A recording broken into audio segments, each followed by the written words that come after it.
Hello students, मैं Sunil sir आज आप लोगों के लिए एक टॉपिक लेकर आया हूं जो इंडियन फाइनेंशियल सिस्टम का बहुत ही इंपॉर्टेंट टॉपिक है। टॉपिक का नाम है एनबीएफसी। एनबीएफसी में जो बी है ये बैंकिंग को रिप्रेजेंट करता है और इसका फुल फॉर्म होता है नॉन बैंकिंग फाइनेंशियल कंपनीज। तो बहुत टाइम आप लोगों को लगता होगा कि क्या एक बैंक है, तो वही एक्सप्लेन करने वाला हूँ कि ये बैंक है या क्या है। मतलब हमारे जो इंडियन फाइनेंशियल सिस्टम है, फाइनेंशियल मार्केट का जो सिचुएशन है, जो सिनेरियो है, उसमें एनबीएफसी का क्या रोल है, वो है क्या, किस तरीके से काम करता है, उसका फंक्शन क्या है, किस तरीके से वो स्टॉक वगैरह का डीलिंग में हेल्प करता है या फिर अदर फाइनेंशियल सर्विसेज में हेल्प करता है, ये सब चीज़ हम लोग आज जानेंगे। तो शुरू करते हैं एकदम शुरू से। तो सबसे पहले हम लोग समझते हैं एनबीएफसी। एनबीएफसी का फुल फॉर्म होता है नॉन बैंकिंग फाइनेंशियल कंपनी। मतलब ये कंपनी है, बैंकिंग कंपनी है, लेकिन इसका मतलब अगर हम लोग समझेंगे तो एक चीज समझना बहुत जरूरी है। NBFC provide financial services but not a bank. ये एक कंपनी है जो फाइनेंशियल सर्विस तो देती है लेकिन ये बैंक नहीं है। ठीक है, मतलब बैंक जो होता है ना, हम लोग का बैंक जो कमर्शियल बैंक जैसे स्टेट बैंक ऑफ इंडिया, ये लोग क्या करता है, ये लोग जो जो काम करता है वो काम ये बैंक्स नहीं करते, इसका काम ही अलग होता है। ठीक है, तो ये फाइनेंशियल सर्विसेज तो प्रोवाइड करती है लेकिन ये बैंक नहीं है। ठीक है, तो इसका डेफिनेशन को थोड़ा सा समझते हैं नॉन बैंकिंग फाइनेंशियल सर्विसेज का।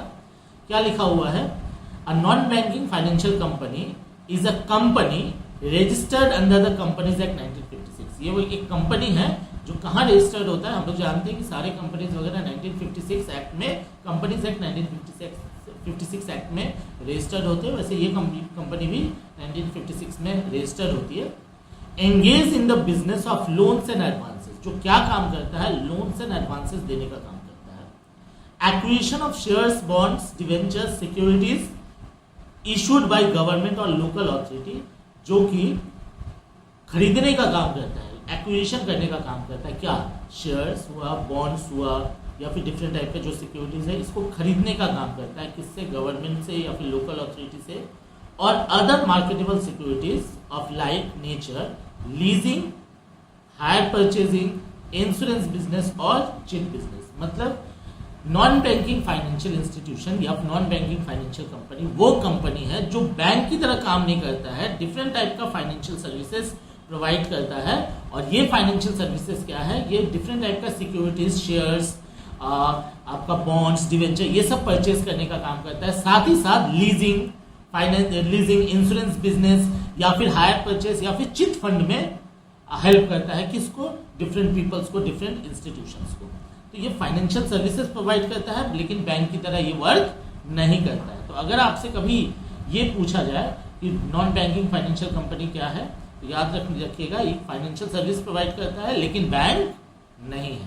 ओके, अब चलते हैं इसका रजिस्ट्रेशन के ऊपर। पहले रजिस्ट्रेशन जान लेते हैं फिर फंक्शन।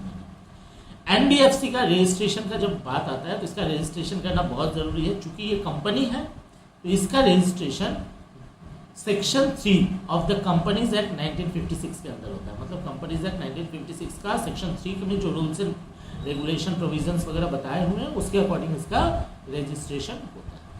और दूसरा बात, एनबीएफसी वही बन सकता है जिसका मिनिमम नेटवर्थ 200 लाख होगा। 200 लाख मतलब 2 करोड़ रुपए का होगा। मतलब जिस कंपनी का नेटवर्थ 2 करोड़ है वो अपने आप को 1956 एक्ट में रजिस्ट्रेशन करा सकता है। 1956 आज के डेट में 2013 एक्ट है, अमेंडेड है, तो 2013 एक्ट में भी अगर कोई रजिस्ट्रेशन कराता है तो वो भी हो जाएगा। ओके, तो जिसका नेटवर्थ 2 करोड़ रुपया है वो क्या कर सकता है, ऐसा कंपनी जिसका नेटवर्थ 2 करोड़ रुपया है, वो लोग अगर फाइनेंशियल सर्विस प्रोवाइड करना चाहते हैं तो उनको क्या करना पड़ेगा, 1956 में रजिस्ट्रेशन करवा देना पड़ेगा। ठीक, उसके बाद फंक्शंस। एनबीएफसी काम क्या करता है, तो जैसा कि मैंने बताया ये डिफरेंट टाइप का फाइनेंशियल सर्विसेज प्रोवाइड करता है लेकिन ये बैंक नहीं है। तो क्या क्या फाइनेंशियल सर्विसेज प्रोवाइड करता है ये हम लोग थोड़ा जान लेते हैं फंक्शंस में। नंबर 1 है accepting deposits in different scheme. देखो जो बैंक होता है ना वो क्या करता है, पब्लिक से, बैंक का 2 ही काम होता है। क्या, पब्लिक से वो डिपॉजिट्स एक्सेप्ट करता है। मतलब पब्लिक का सेविंग अकाउंट खोलता है, करेंट अकाउंट खोलता है, पब्लिक को ऑफर देता है कि आपका भैया ये अकाउंट नंबर है, आप क्या कीजिए इसमें अपने पैसे डिपॉजिट कीजिए। और जिन लोगों को, दूसरा काम क्या करता है, जिन लोगों को पैसे की जरूरत है उन लोगों को लोन्स प्रोवाइड करता है। ये क्या करता है, डिपॉजिट तो एक्सेप्ट करता है लेकिन वो पब्लिक से एक्सेप्ट उस तरीके से सेविंग अकाउंट और करेंट अकाउंट के थ्रू एक्सेप्ट नहीं करता है। ये क्या करता है, गवर्नमेंट का या फिर नॉन गवर्नमेंट का भी डिफरेंट जो स्कीम्स होते हैं, टर्म होते हैं, उसके बेसिस पे, स्कीम के बेसिस में पैसे रिसीव करता है और डिपॉजिट करता है, और स्कीम खत्म होने के बाद पैसे वापस कर देता है।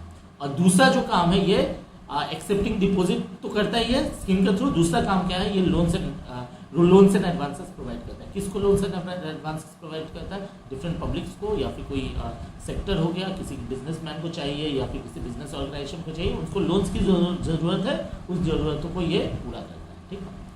तीसरा काम जो सबसे इंपॉर्टेंट है, ये शेयर्स या सिक्योरिटीज या डिवेंचर बॉन्ड्स जो भी आप लोग बोल लो, उसका एक्विजिशन में हेल्प करता है। मतलब एनबीएफसी डिफरेंट पर्संस के को हेल्प करता है कि आप किस तरीके से शेयर्स, डिवेंचर, सिक्योरिटीज वगैरह परचेज कर सकते हैं। चौथा काम, ये बहुत सारे काम कर रहा है। कैसे बहुत सारे, ये फाइनेंशियल मार्केट में जाकर शेयर्स खरीदता है, शेयर्स बेचने का काम भी करता है, डिवेंचर्स, बॉन्ड, सिक्योरिटीज वगैरह डिफरेंट टाइप के स्कीम्स में ये पैसे एक्सेप्ट करता है, लोन्स एंड एडवांसेस देता है। तो ये हम बोल सकते हैं कि यहाँ पे सारे टाइप के सर्विसेज प्रोवाइड किए जाते हैं, इसलिए हम लोग इसको क्या बोलेंगे, चौथा काम क्या है इसका, फाइनेंशियल इंक्लूजन। सभी चीज़ों को लेके ये चलता है। पांचवा जो बहुत इंपॉर्टेंट काम है, देखो जब सिक्योरिटीज परचेज कर रहा है, इसका मतलब सिक्योरिटीज परचेज कहाँ होगा, मार्केट में, फाइनेंशियल मार्केट में। और फाइनेंशियल मार्केट का एक सेक्टर है कैपिटल मार्केट। तो जो चूंकि ये खरीदता है, इसलिए हम लोग इसको क्या बोलेंगे, ये पार्टिसिपेंट की तरह भी काम करता है। किसका पार्टिसिपेंट, कैपिटल मार्केट का पार्टिसिपेंट की तरह काम करता है। ओके। और सिक्स काम है फैक्टरिंग का काम करता है। फैक्टरिंग का मतलब क्या हो गया, देखो बहुत सारी कंपनीज होते हैं ना जिसका मार्केट में पैसे फंसे हुए हैं ट्रेड रिसीवल के तौर पे। मतलब हमारा बहुत सारा डेटर है, ट्रेड रिसीवल है, जहाँ से पैसे वसूल नहीं हो पा रहे। तो एनबीएफसी क्या करता है, रिस्पॉन्सिबिलिटी लेता है कि वहाँ से पैसे वसूल करके वो जो बिजनेसमैन है, जो हमारा क्लाइंट है, उसको पेमेंट कर देगा। मतलब सपोज करो कहीं अगर 1 लाख रुपया ड्यू है किसी पार्टी का, तो वो पार्टी आएगा एनबीएफसीएस के पास और उसको बोलेगा कि भैया हमारा यहाँ पे ड्यू है, यहाँ पे कलेक्शन करना है, आप थोड़ा मदद कर लो। तो ये क्या करेगा, वहाँ से कलेक्शन करने का काम करेगा। कलेक्शन करने के बाद कुछ पोर्शन अपने पास रख लेगा, बाकी पोर्शन क्लाइंट को दे देगा। तो ये जो प्रोसेस है इसको बोला जाता है फैक्टरिंग। और ये काम भी करता है, कौन करता है, नॉन बैंकिंग फाइनेंशियल कंपनीज करते हैं। ठीक है, बहुत अच्छा। इसके बाद हम लोग जान लेते हैं, अभी अगला टर्म में इतना, अभी तक आप लोग ये समझ चुके होंगे कि नॉन बैंकिंग फाइनेंशियल कंपनीज क्या है, उसका रोल वगैरह क्या है, फंक्शन वगैरह क्या है। अब समझते हैं कि नॉन बैंकिंग फाइनेंशियल कंपनी कितने टाइप के होते हैं। तो याद रखिएगा, नॉन बैंकिंग फाइनेंशियल कंपनी जो होते हैं वो डिफरेंट टाइप का फाइनेंशियल सर्विसेज प्रोवाइड करते हैं। मतलब कोई एक कंपनी कोई एक ही काम नहीं करता है, वो डिफरेंट काम करता है। लोन्स भी देता है, स्कीम के थ्रू डिपॉजिट भी स्कीम रिसीव करता है, लीजिंग में भी काम करता है, हायर परचेज में भी काम करता है। तो लेकिन जब भी कोई non banking financial company form होता है तो वो अपना प्रिंसिपल बिजनेस बताता है। कंपनीज एक्ट में रजिस्ट्रेशन कराते वक्त वो बताता है कि मैं एक नॉन बैंकिंग फाइनेंशियल कंपनी हूँ, लेकिन मेरा जो स्पेशलाइज्ड मैं जो हूँ, मतलब मेनली मैं ये काम करूँगा।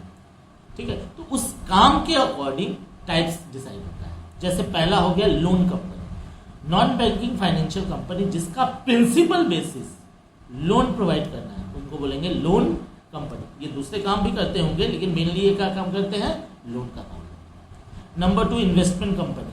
ऐसे एनबीएफसी जो सिर्फ नहीं, मेनली सिक्योरिटीज परचेज करने का काम करते हैं। ठीक है, उनको बोला जाएगा इन्वेस्टमेंट कंपनी। बाकी काम भी कर रहे होंगे एज इट इज। हाँ, तीसरा है हायर परचेज फाइनेंस कंपनी। ऐसे कंपनी जो हायर परचेज ट्रांजेक्शन जो होते हैं वो मेनली करवाते हैं, बाकी काम भी कर रहे होंगे लेकिन मेनली हायर परचेज वाला काम कराते हैं, हायर परचेज में फाइनेंस वाला काम कराते हैं, इसलिए इसको क्या बोला जाएगा, हायर परचेज फाइनेंस कंपनी। चौथा है एसेट फाइनेंस कंपनी। अभी देखो बहुत सारे जो बड़े बड़े कंपनीज वगैरह है, उन लोगों को बड़े बड़े प्लांट और मशीनरी के लिए, डिफरेंट टाइप के इक्विपमेंट्स के लिए पैसे की ज़रूरत होती है। तो क्या करता है ये, उन लोगों को, उन कंपनीज, उन ऑर्गेनाइजेशन को एसेट्स परचेज करने में, एसेट्स का फाइनेंसिंग कराने में मेनली काम करता है। तो जिसका मेन वर्क एसेट फाइनेंसिंग का है, उनको बोला जाएगा एसेट फाइनेंसिंग कंपनी। फिर आया अपना इक्विपमेंट लीजिंग कंपनी। देखो बहुत टाइम हम लोग क्या करते हैं, एसेट्स वगैरह लीज पे भी खरीदते हैं। लीज पे खरीदने का मतलब 5-6 साल के लिए खरीद लेना, इसको बोलते हैं लीज पे परचेज करना। तो जो non banking financial company leasing को प्रमोट करता है, लीजिंग पे ज़्यादा काम करता है, उन लोगों को बोला जाएगा इक्विपमेंट लीजिंग कंपनी। वैसे ही आ गया हाउसिंग फाइनेंस कंपनी, ऐसे कंपनीज जो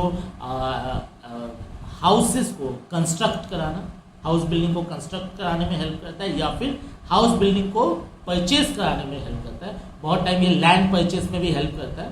तो ऐसा नॉन बैंकिंग फाइनेंशियल कंपनी जो डिफरेंट टाइप का हाउसिंग फाइनेंस प्रोवाइड करता है, उनको बोला जाएगा housing finance company. Mutual benefit finance company, देखो बहुत टाइम क्या हो जाता है, गवर्नमेंट क्या करते हैं, डिफरेंट टाइप के स्कीम निकालते हैं। जैसे निधि योजना है, जिसमें गवर्नमेंट को पैसे चाहिए, गवर्नमेंट ने बोला कि निधि योजना है, यहाँ से क्या करें, पब्लिक हमारे निधि योजना में पैसे लगाएंगे तो हमारा जो गवर्नमेंट का जो पैसे की शॉर्टेज है, जो अभी रिक्वायरमेंट है, वो भी फुलफिल हो जाएगा और इन लोगों का एक इन्वेस्टमेंट भी हो जाएगा। तो जब किसी म्यूचुअल बेनिफिट फाइनेंस में इन्वेस्टमेंट कराने का काम करता है कौन, एनबीएफसी, तो उन कंपनी मेनली, याद रखना बाकी काम भी ये करता है लेकिन मेनली ये काम करता है, तो उनको बोला जाएगा mutual benefit finance company. Next हमारा टॉपिक है रेसिडुअल नॉन बैंकिंग कंपनी। देखो रेसिडुअल नॉन बैंकिंग कंपनी है, मैंने जैसा कि बताया कि ये कंपनी जो है नॉन बैंकिंग फाइनेंशियल कंपनी, ये डिपॉजिट को एक्सेप्ट करता है, और डिपॉजिट जब इसके एक्सेप्ट करता है तो इसका डिपॉजिट एक्सेप्ट करने का एक टर्म होता है, क्या 12 महीना से 60 महीना, मतलब 1 साल से लेके आप 5 साल तक का स्कीम्स वगैरह में पैसे लगा सकते हैं। तो जो नॉन बैंकिंग फाइनेंशियल कंपनी इस तरीके का डिपॉजिट्स एक्सेप्ट करता है, उनको बोला जाता है residual non banking companies. Okay, फिर क्या है miscellaneous non banking company. Miscellaneous non banking company actually देखो डिफरेंट टाइप का सुपरवाइजिंग, फैक्टरिंग या फिर सजेशन देना, जो मार्केट में फाइनेंशियल पर्सन्स लोग हैं उन लोगों को डिफरेंट टाइप के सजेशंस की ज़रूरत होती है। तो जो इन टाइप के सजेशंस देते हैं, कैसा, जैसे फैक्टरिंग करना, प्रमोटिंग करना, या फिर सपोज हमको कहाँ पैसे लगाने चाहिए, इन टाइप का जो सजेशन वगैरह देते हैं उनको बोलते हैं miscellaneous non banking companies. Okay, फिर क्या है एनबीएफसीज फैक्टर्स, मतलब non banking financial company factor, ये वो ऑर्गेनाइजेशन होते हैं जो मेनली पैसे वसूल करने का काम करते हैं ट्रेड रिसीवेबल से। ओके, और लास्ट है हमारा non banking financial company micro finance institution.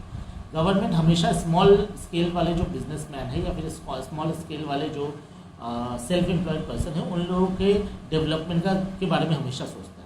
तो गवर्नमेंट कभी कभी ऐसे एनबीएफसीज को क्रिएट करने में परमिशन देता है जो लोग क्या कहते हैं माइक्रो फाइनेंस, मतलब जो लोग माइक्रो इंडस्ट्री में है, उन लोगों को फाइनेंस की ज़रूरत है, उन लोगों को लोन की ज़रूरत है, वैसे लोगों को लोन देने का काम जो करता है मेनली, मैंने पहले भी बताया बाकी काम भी ये करता है लेकिन मेनली ये काम करता है, तो उसको क्या बोला जाएगा, NBFC micro finance institutions. Okay, तो आशा करता हूँ समझ में आया होगा। नेक्स्ट हम लोग चलते हैं बैंक और नॉन बैंकिंग फाइनेंशियल कंपनी में क्या डिफरेंस है। ये एकदम बहुत इंपॉर्टेंट है, आप लोग इसको ध्यान में रखिएगा, बिकॉज बहुत टाइम हम लोग सोच लेते हैं कि नॉन बैंकिंग फाइनेंशियल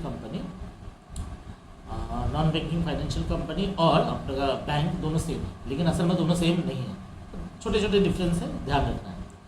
तो एक तरफ मैंने देखो लिख दिया है मैंने बैंक, और दूसरी तरफ मैंने दे दिया है क्या, आपका नॉन बैंकिंग फाइनेंशियल कंपनीज दे दिया। ठीक है, सबसे पहले रेगुलेटरी एक्ट, बैंक्स को आरबीआई कंट्रोल करता है, आरबीआई रेगुलेट करता है। ठीक है, बट असल में बैंक का जो रेगुलेशन होता है, बैंक का जो फॉर्मेशन होता है वो बैंकिंग रेगुलेशन एक्ट 1949 के हिसाब से होता है, लेकिन एनबीएफसीज का जो रेगुलेटेड होता है, जो उसका कंस्ट्रक्शन होता है, वो कंपनीज एक्ट 1956 के हिसाब से होता है। आरबीआई को तो दोनों को कंट्रोल करता है, बैंक को भी आरबीआई कंट्रोल करता है और नॉन बैंकिंग फाइनेंशियल कंपनी को भी आरबीआई कंट्रोल करता है। बट बैंक्स का जो फॉर्मेशन होता है वो बैंकिंग रेगुलेशन एक्ट 1949 के तहत होता है, लेकिन एनबीएफसीज का जो रेगुलेशन होता है, जो कंस्ट्रक्शन होता है, वो किसके थ्रू होता है, कंपनीज एक्ट 1956। फंक्शन क्या करता है, बैंक्स डिफरेंट टाइप के वो देते हैं, आपके ऑप्शंस देते हैं, डिपॉजिट एक्सेप्ट करता है, डिपॉजिट में भी current account, saving account, recurring account, fix deposit account, different type के लोन्स भी, short term, mid term, long term, बहुत टाइप के लोन्स वगैरह देता है आपको, कैश क्रेडिट का ऑफर देता है, फैसिलिटीज देता है, सपोज आपको बिल डिस्काउंटिंग का फैसिलिटीज़ वगैरह देता है। लेकिन एनबीएफसीज क्या करता है, सिर्फ लेंडिंग और इन्वेस्टिंग एक्टिविटी, लोन्स प्रोवाइड करने का काम करता है और लोगों के पैसे को इन्वेस्ट करवाने का काम करता है। ठीक है, फिर क्या है तीसरा हमारा जो एस्पेक्ट क्या है, डिपॉजिट एक्सेप्टेंस, बैंक्स पब्लिक से पैसे एक्सेप्ट करता है, लेकिन एनबीएफसीज पब्लिक से पैसे एक्सेप्ट नहीं करता है, सिर्फ एक ही कंडीशन, डिफरेंट टाइप के स्कीम्स में पैसे एक्सेप्ट करता है जो कि एक टाइप का इन्वेस्टमेंट ही हो जाएगा। Issue of cheque, bank issue of cheque करता है, एनबीएफसी चेक नहीं देता है। बैंकिंग लाइसेंस, बैंक्स के पास बैंकिंग लाइसेंस होते हैं बट एनबीएफसी के पास बैंकिंग लाइसेंस नहीं होता बिकॉज ये बैंक है ही नहीं। Credit creation, bank credit creation करता है बट एनबीएफसी क्रेडिट क्रिएशन नहीं करता है। क्लियरिंग हाउस, बैंक पूरी तरह से क्लियरिंग हाउस का काम करता है। आप बिल्स रिसीवर बैंक के पास लेके जाओ, उसका क्लियर कर देगा, आपको चेक को क्लियर करवाता है, डिफरेंट टाइप का पेमेंट वगैरह करवाता है, बट एनबीएफसी ये काम नहीं करता है। गवर्नमेंट गारंटी, देखो एनबीएफसी में ना एसएलआर और सीआरआर, जो कि कंसेप्ट मैं दूसरे वीडियो में आप लोगों को बताऊंगा, बैंक के लिए एसएलआर और सीआरआर करना, डिपॉजिट करना जरूरी है, रिजर्व बनाना जरूरी है, बट एनबीएफसी नहीं के लिए जरूरी नहीं है। तो चक्कर क्या हो गया, ये जो रिजर्व्स बनते हैं ये बैंक असल में आरबीआई ये रिजर्व इसलिए करवाता है ताकि आरबीआई आपके पैसों की गारंटी ले सके। तो बैंक इन टाइप के रिजर्व्स क्रिएट करता है, इसलिए आरबीआई गारंटी लेता है, बट एनबीएफसी में इसका कोई गारंटी नहीं होता है। ठीक है, फिर क्या है, उसके बाद का पॉइंट दिया हुआ है, जो बैंक्स जितने भी एक्टिविटीज करते हैं उसका पूरा एक्सेस किसके पास रहता है, आरबीआई के पास रहता है, बट एनबीएफसी का पूरा जो एक्टिविटीज है उसका एक्सेस आरबीआई के पास नहीं रहता। हालांकि आरबीआई रेगुलेट करता है, ध्यान रखता है कि कहीं एनबीएफसी आपके साथ कोई धोखा न करे, लेकिन पूरी तरह से एक्सेस आरबीआई के पास नहीं होता। और आखिरी है प्रायोरिटी सेक्टर, मतलब बैंक एक्चुअली क्या करता है, सीधी सी बात है, mandate to allocate a certain percentage to of their lending to priority sector as per regulatory requirement. मतलब जब कभी कभी ना आरबीआई बोल देता है कि आप इन सेक्टर्स पे ज़्यादा फोकस करो, तो बैंक चूंकि बैंक का एक्सेस किसके पास होता है, आरबीआई के पास होता है, आरबीआई उसको चलाता है बैंक्स को, तो आरबीआई जिस तरीके से गाइड करता है बैंक उसी तरीके से वर्क करता है, बट एनबीएफसी ये काम नहीं करता है। तो आशा करता हूँ ये भी आपको समझ में आया होगा। और आखिर में हम लोग समझेंगे, चूंकि ये बैंक नहीं है लेकिन लोगों के पैसे यहाँ से इन्वेस्ट होते हैं कहीं ना कहीं, तो इस पे ना आरबीआई क्या रेगुलेशन बना के रखता है, मतलब आरबीआई किस तरीके से इन लोगों को कंट्रोल करके रखता है। तो जरा एक मैंने कुछ इंपॉर्टेंट चीज लिखा है, जरा देख लेते हैं। The Reserve Bank has been given the powers under the RBI Act 1934 to register, lay down policies, issue direction, inspect, regulate, supervise and exercise surveillance over NBFCs that meet the 50-50 criteria of principal business। मतलब NBFC जो भी काम कर रहा है, मतलब उसका जो प्रिंसिपल है, अगर वो हायर परचेज कंपनी है तो हायर परचेज पे मेनली काम करेगा, अगर वो हाउसिंग फाइनेंस कंपनी है तो हाउसिंग पे मेन काम करेगा। आरबीआई करता है ना, आरबीआई देखते रहता है, क्या देखते रहता है कि एनबीएफसी जो जिसके थ्रू हमारे साथ वो जुड़ा है, एनबीएफसी फॉर्म किया है, वो ठीक तरीके से वो काम कर रहा है या नहीं। कहीं ऐसा तो नहीं है कि कुछ धोखाधड़ी कर रहा है पब्लिक के साथ, क्योंकि पब्लिक के पैसे लगे हुए इन्वेस्ट हो रहे हैं, तो वो सुपरवाइज करते रहता है, देखते रहता है कि कहीं कोई गड़बड़ी ना हो। ठीक है, the Reserve bank can penalise NBFC for violating the provisions of the RBI act और द डायरेक्शंस और orders issued by RBI under RBI act. मतलब अगर आपने किसी भी टाइप का, मतलब एनबीएफसी ने किसी भी टाइप का वॉल्यूशन अगर किसी भी टाइप का प्रॉब्लम क्रिएट किया, अगर किसी भी टाइप का नियम को तोड़ा, तो क्या करेगा आरबीआई, उसके लिए आप पे दंड देगा, आपके ऊपर क्या करेगा, एक्शन लेगा। Okay, the penal action can also result in RBI cancelling the certificate of registration issued to NBFCs or prohibiting them from accepting, depositing and alienating their assets or filing a winding up petition। मतलब RBI का role एक line में समझ लो, NBFCs लोगों से पैसे schemes में invest करवाता है, सिक्योरिटीज वगैरह करवाता है, फाइनेंस वगैरह करवाता है, तो आरबीआई ना सिर्फ क्या करते रहता है, एनबीएफसीज पे नजर रखे रहता है कि ये जो काम बोल के रखा हुआ है ये काम उसी तरीके से कर रहा है या फिर काम में कुछ दिक्कतें वगैरह पैदा कर रहा है, लोगों से फ्रॉड कर रहा है। अगर ऐसा कर रहा है तो आरबीआई के पास पावर है, क्या एनबीएफसी के अगेंस्ट में एक्शन ले सकता है, उसका सर्टिफिकेट कैंसिल कर सकता है, उसका एक्सेप्टिंग डिपॉजिट और लेंडिंग वगैरह का जो प्रोसीजर है उसको रोक सकता है। और फाइनली आरबीआई के पास पावर है, वो एनबीएफसीज को क्लोज भी कर सकता है। ठीक है, तो ये रहा एनबीएफसीज। आशा करता हूँ आप लोगों को समझ में आया होगा। नेक्स्ट वीडियो के लिए बने रहिएगा, और अगर वीडियो से थोड़ा भी आपको लगे कि कुछ फ़ायदा पहुँचा है तो वीडियो को लाइक और चैनल को सब्सक्राइब जरूर कीजिएगा। Thank you very much.